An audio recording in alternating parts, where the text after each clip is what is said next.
The following content is provided under a Creative Commons license. Your support will help MIT OpenCourseware continue to offer high-quality educational resources for free. To make a donation or view additional materials from hundreds of MIT courses, visit MIT OpenCourseware at ocw.mit.edu.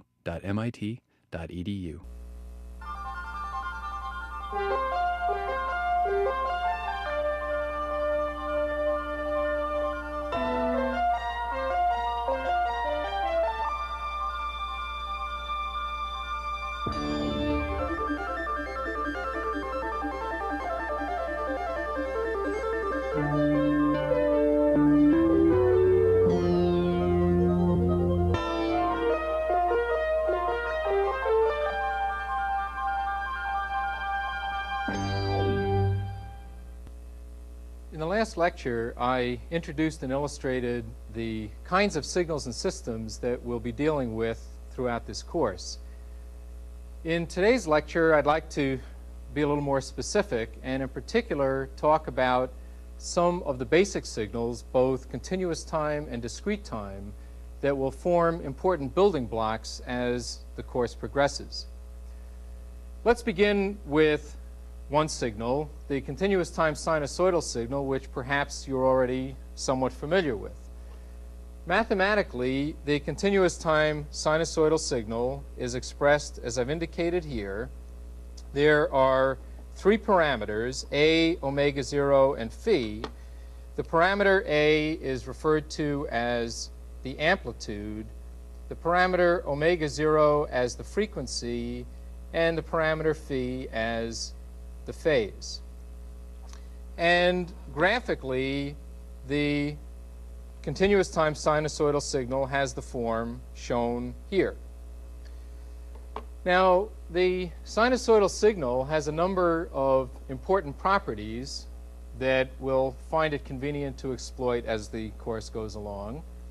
One of which is the fact that the sinusoidal signal is what is referred to as periodic. What I mean by periodic is that under an appropriate time shift, which I indicate here as t0, the signal replicates or repeats itself, or said another way, if we shift the time origin by an appropriate amount t0, the smallest value of t0 being referred to as the period, then x of t is equal to itself shifted. And to demonstrate that, we can demonstrate it mathematically by simply substituting into the mathematical expression for the sinusoidal signal t plus capital T0 in place of t. When we carry out the expansion, we then have, for the argument of the sinusoid, omega 0 t plus omega 0 capital T0 plus phi. Now, one of the things that we know about sinusoidal functions is that if you change the argument by any integer multiple of 2 pi, then the function has the same value. And so we can exploit that here, in particular, with omega 0 t0, an integer multiple of 2 pi, then the right-hand side of this equation is equal to the left-hand side of the equation. So with omega 0 t0 equal to 2 pi times an integer, or t0 equal to 2 pi times an integer divided by omega 0, the signal repeats. The period is defined as the smallest value of t0, and so the period is 2 pi divided by omega 0. And going back to our sinusoidal signal, we can see that, and I've indicated here then the period as 2 pi over omega 0, and that's the value under which the signal repeats. Now, in addition, a useful property of the sinusoidal signal is the fact that a time shift of a sinusoid is equivalent to a phase change. And we can demonstrate that again mathematically. In particular, if we put the sinusoidal signal under a time shift, I've indicated that the time shift that I'm talking about by small t0, and expand this out, then we see that that is equivalent to a change in phase. And an important thing to recognize about this statement is that not only is a time shift generating a phase change, but in fact, if we inserted a phase change, there is always a value of t0 which would correspond to an equivalent time shift.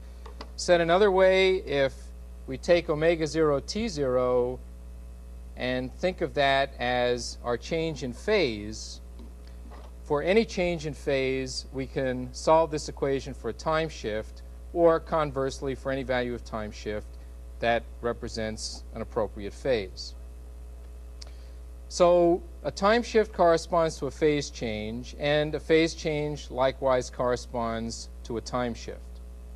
And so, for example, if we look at the sinusoidal signal, the general sinusoidal signal that we saw previously, in effect, changing the phase corresponds to moving this signal in time one way or the other.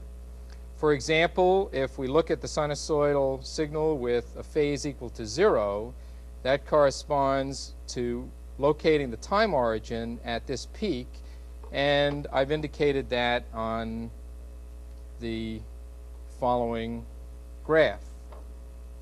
So here we have illustrated a sinusoid with 0 phase, or a cosine with 0 phase, corresponding to taking our general picture and shifting it appropriately as I've indicated here.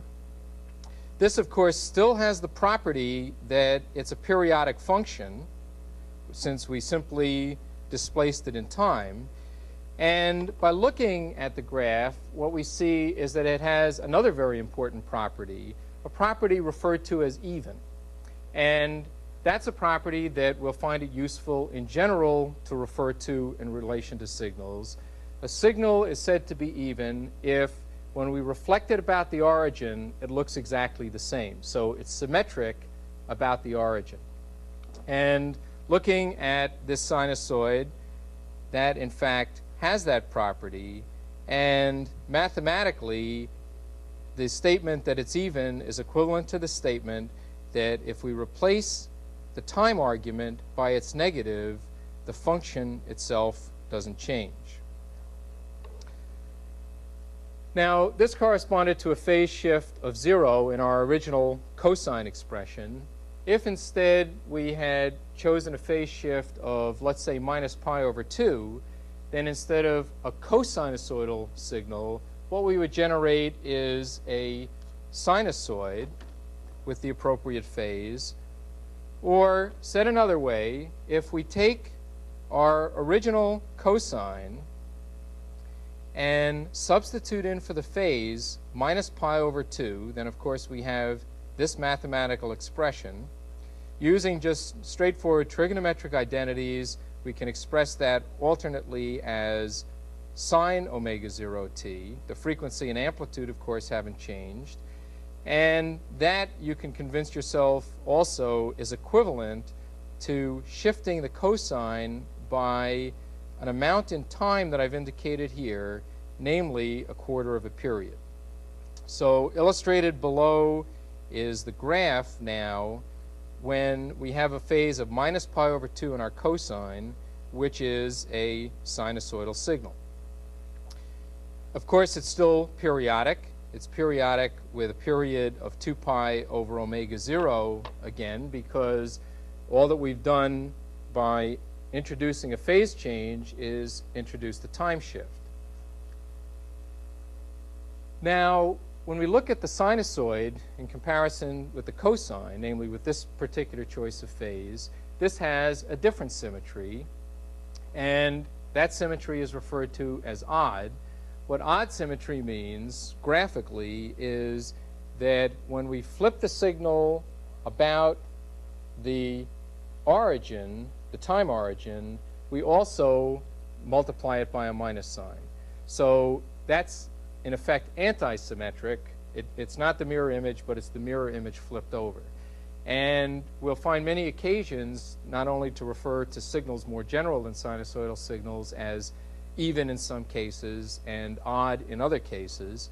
And in general, mathematically, an odd signal is one which satisfies the algebraic expression that x of t, when you replace t by its negative, is equal to minus x of minus t.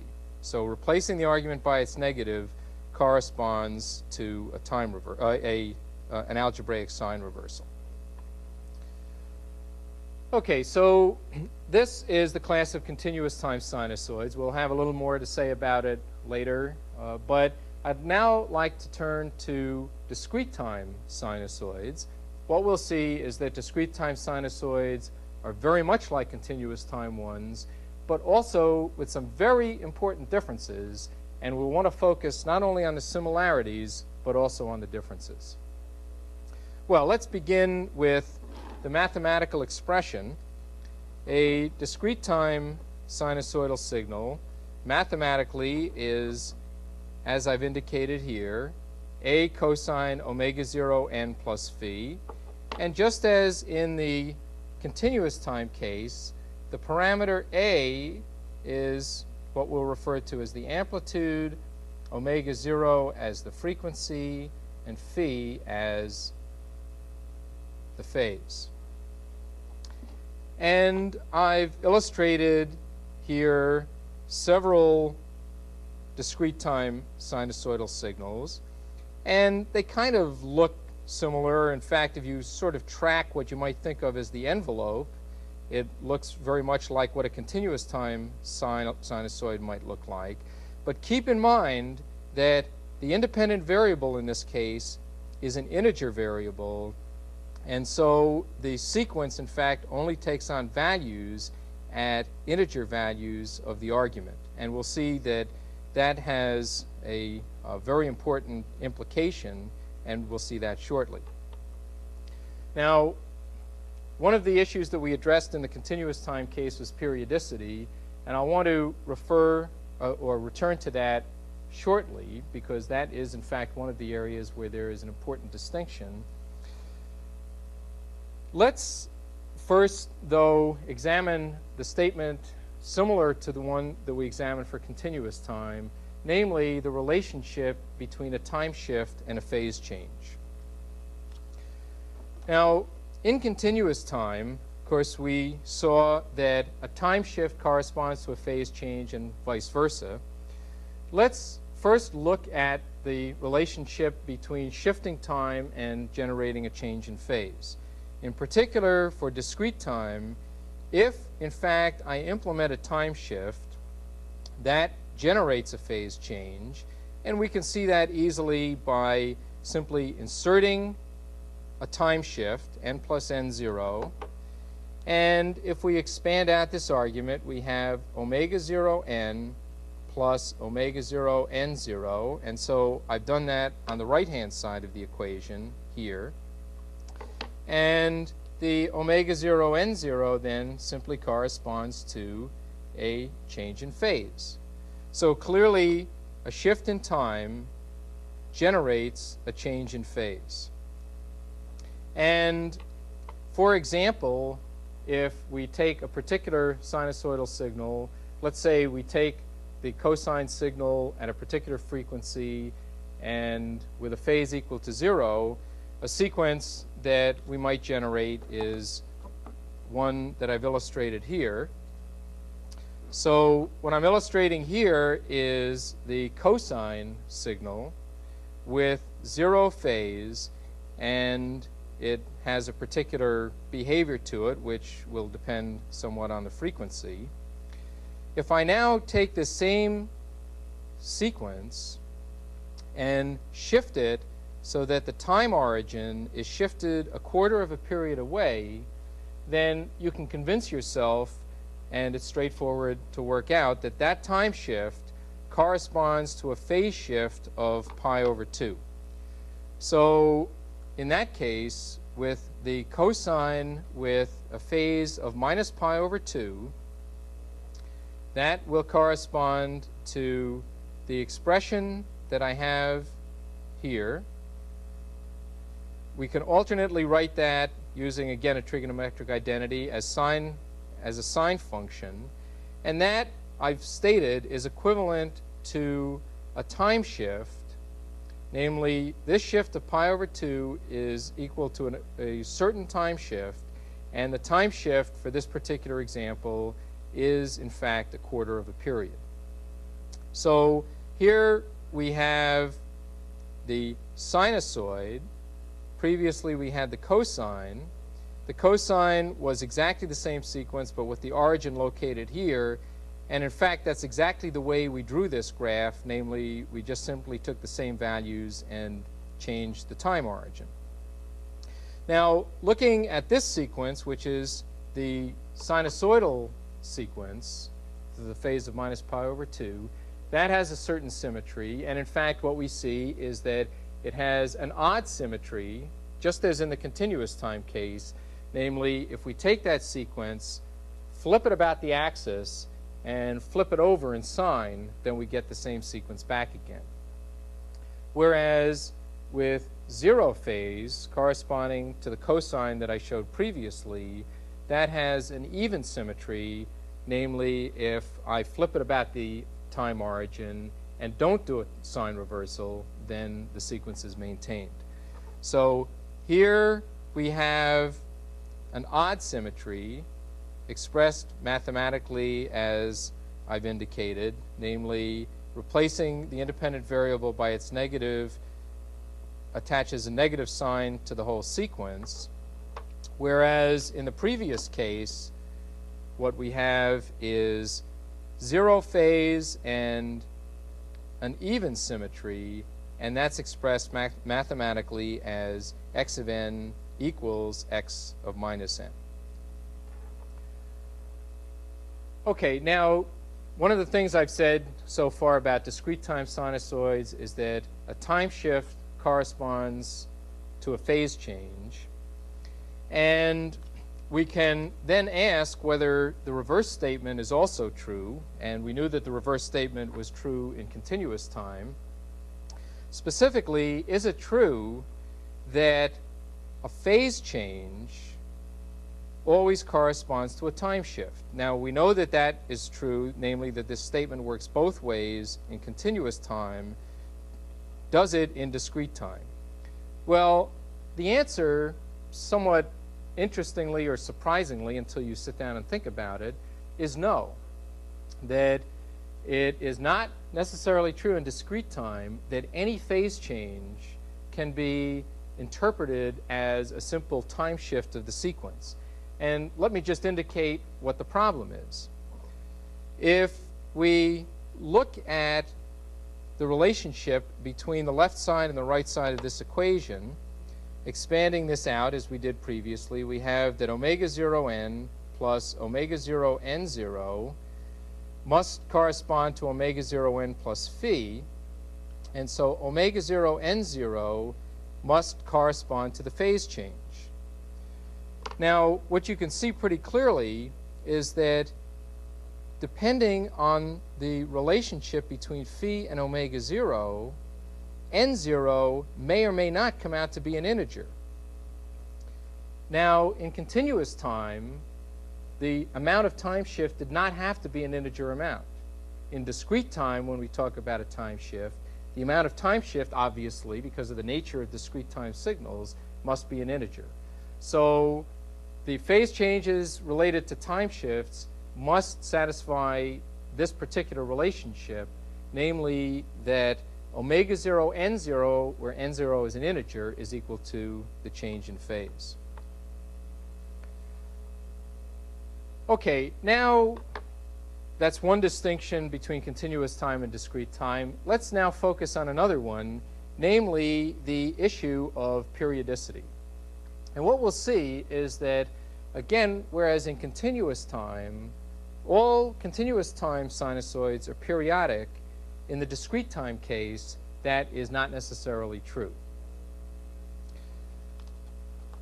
to explore that a little more carefully, let's look at the expression again for a general sinusoidal signal with an arbitrary amplitude, frequency, and phase.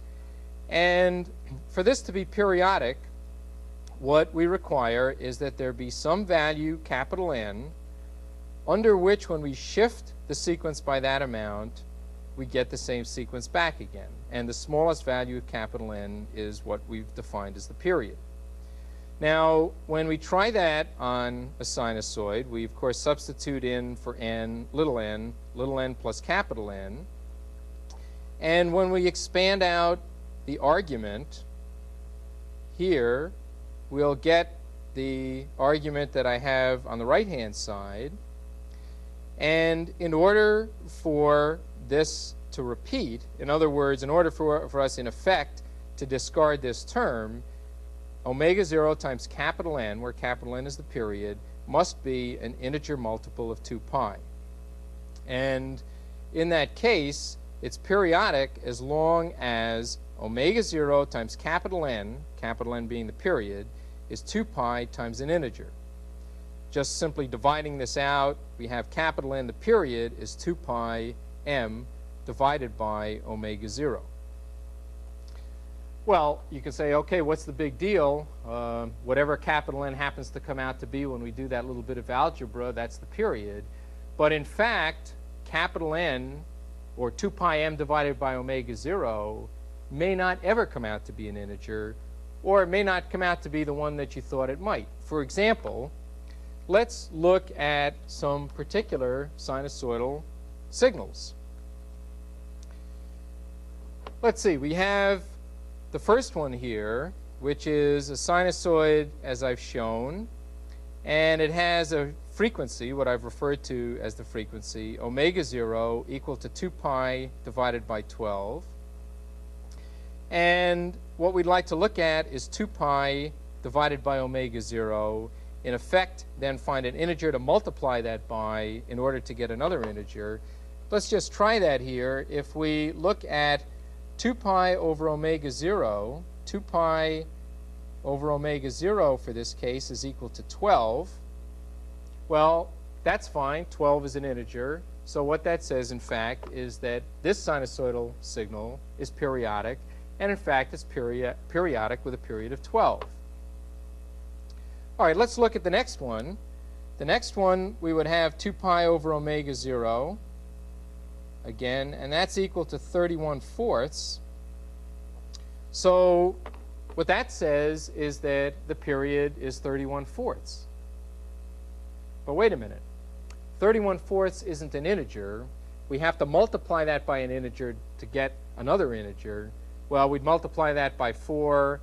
So 2 pi over omega 0 times 4 is 31. 31 is an integer. And so what that says is this is periodic, not with a period of 2 pi over omega 0, but with a period of 2 pi over omega 0 times 4, namely with a period of 31. Finally, let's take the example where omega 0 is equal to a sixth, as I've shown here.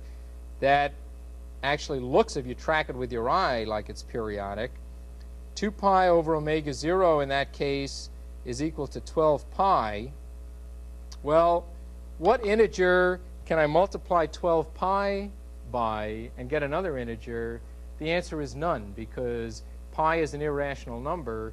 So in fact, what that says is that if you look at this sinusoidal signal, it's not periodic at all, even though you might fool yourself into thinking it is simply because the envelope looks periodic.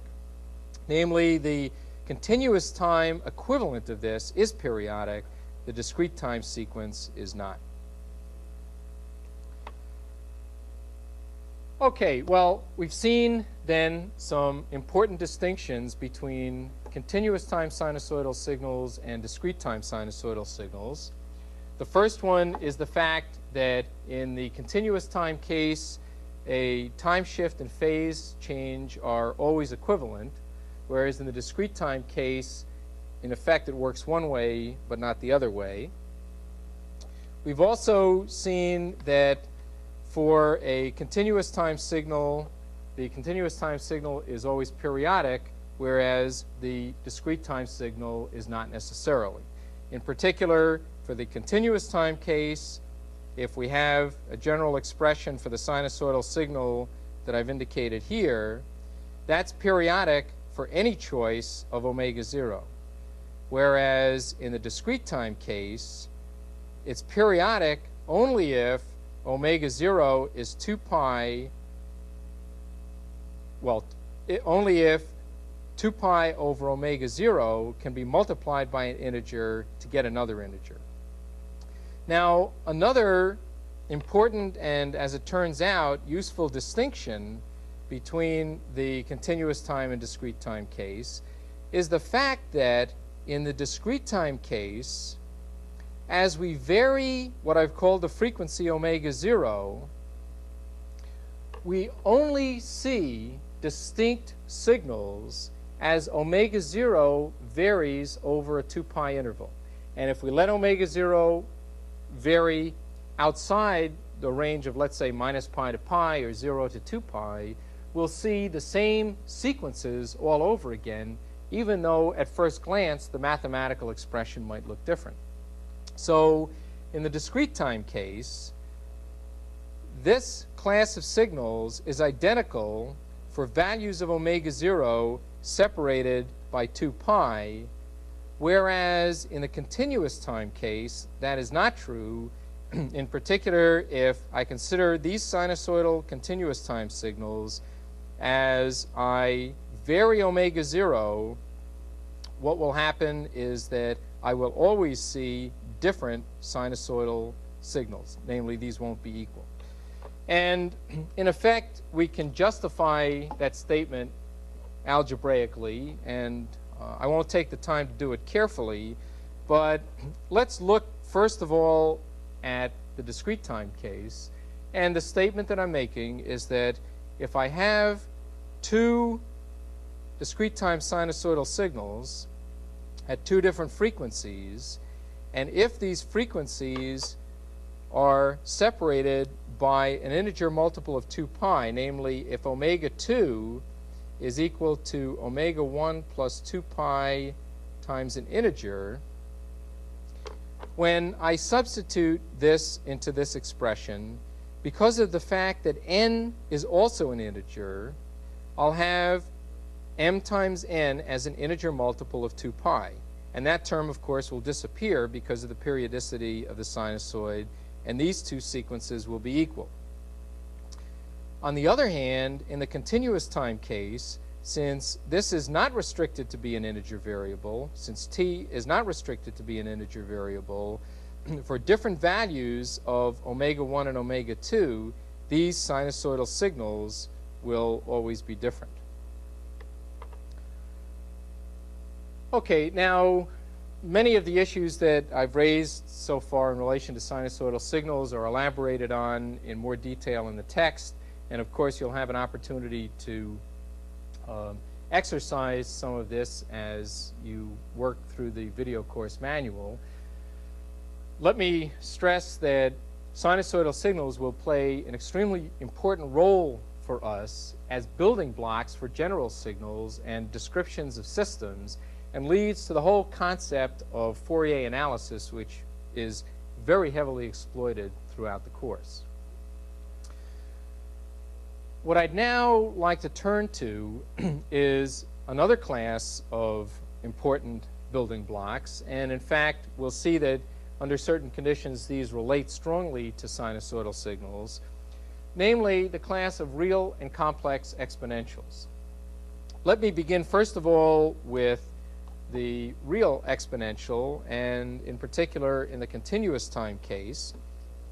A real continuous time exponential is mathematically expressed as I indicate here, x of t equal to c e to the at, where for the real exponential, c and a are real numbers, and that's what we mean by the real exponential.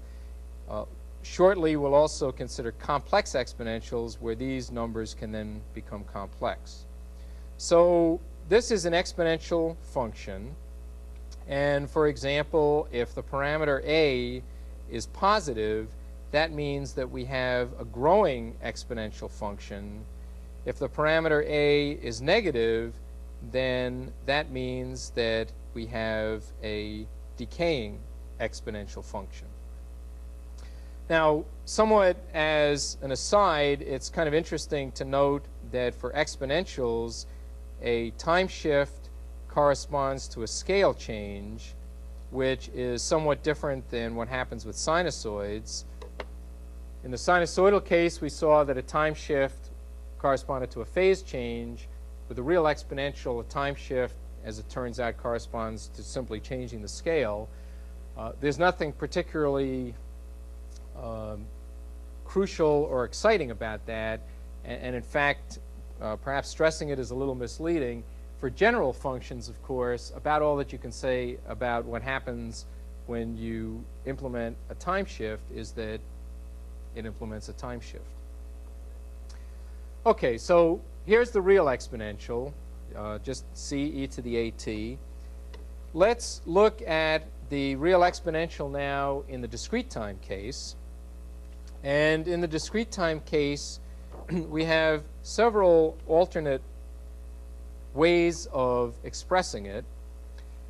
We can express the real exponential in the form c e to the beta n, or, as we'll find more convenient, in part for a reason that I'll indicate shortly, we can rewrite this as c times alpha to the n, where, of course, alpha is equal to e to the beta. More typically, in the discrete time case, we'll express the exponential as c times alpha to the n. So, for example, this becomes essentially a geometric series or progression as n continues for certain values of alpha. Here, for example, we have for alpha greater than 0, first of all, on the top, the case where the magnitude of alpha is greater than 1, so that the sequence is exponentially or geometrically growing. On the bottom, again with alpha positive, but now with its magnitude less than 1, we have a geometric progression that is exponentially or geometrically decaying. Okay, so this, in both of these cases, is with alpha greater than 0. Now, the function that we're talking about is alpha to the n, and of course what you can see is that if alpha is negative instead of positive, then when n is even, that minus sign is going to disappear. When n is odd, there will be a minus sign, and so for alpha negative, the sequence is going to alternate positive and negative values. So, for example, here we have alpha negative, and with its magnitude less than 1, and you can see that, again, its envelope decays geometrically, and the values alternate in sign. And here we have the magnitude of alpha greater than 1 with alpha negative. Again, they alternate in sign, and of course, it's growing geometrically.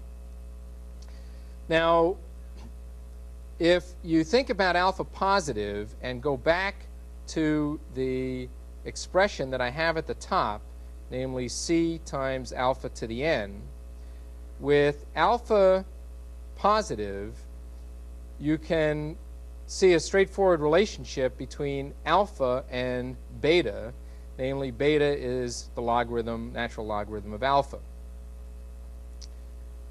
Something to think about is what happens if alpha is negative, which is, of course, a very important and useful class of real discrete time exponentials also. Well, it turns out that with alpha negative, if you try to express it as c e to the beta n, then in fact beta comes out to be an imaginary number. And that is one, but not the only reason why in the discrete time case it's often most convenient to phrase real exponentials in the form alpha to the n rather than e to the beta n.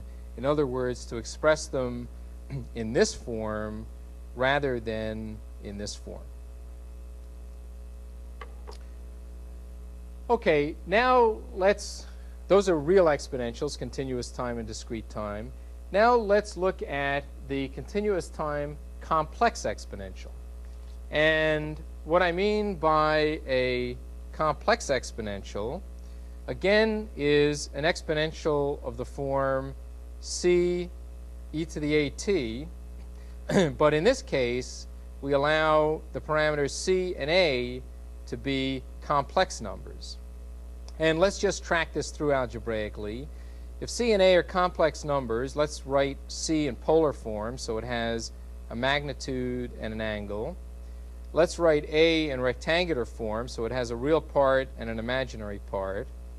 And when we substitute these two in here, combine some things together, well, actually I haven't combined yet. I have this for the amplitude factor and this for the exponential factor. I can now pull out of this the term corresponding to e to the RT and combine the imaginary parts together, and I come down to the expression that I have here. So following this further, an exponential of this form, e to the j omega, or e to the j phi, using Euler's relation, can be expressed as the sum of a cosine plus j times a sine. And so that corresponds to this factor, and then there is this time-varying amplitude factor on top of it. Finally, putting those together, we end up with the expression that I show on the bottom. And what this corresponds to are two sinusoidal signals, 90 degrees out of phase, as indicated by the fact there's a cosine and a sine. So there's a real part and an imaginary part with sinusoidal components 90 degrees out of phase, and a time-varying amplitude factor, which is a real exponential.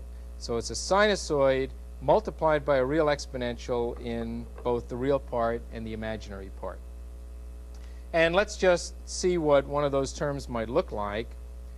What I've indicated at the top is a sinusoidal signal with an exponential, time-varying exponential envelope, or an envelope which is a real exponential, and in particular which is growing, namely with r greater than 0. And on the bottom, I've indicated the same thing with r less than 0. And this kind of sinusoidal signal, by the way, is typically referred to as a damped sinusoid. So with r negative, what we have in the real and imaginary parts are damped sinusoids, and the sinusoidal components of that are 90 degrees out of phase in the real part and in the imaginary part.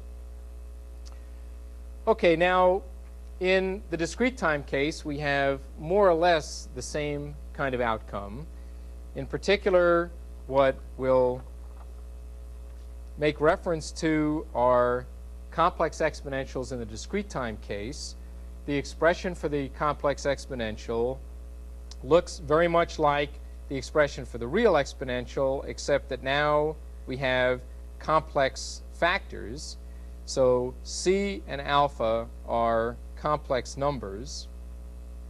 And again, if we track through the algebra and get to a point where we have a real exponential multiplied by a factor which is a purely imaginary exponential, apply Euler's relationship to this, we then finally come down to a sequence which has a real exponential amplitude multiplying one sinusoid in the real part, and in the imaginary part exactly the same kind of exponential multiplying a sinusoid that's 90 degrees out of phase from that.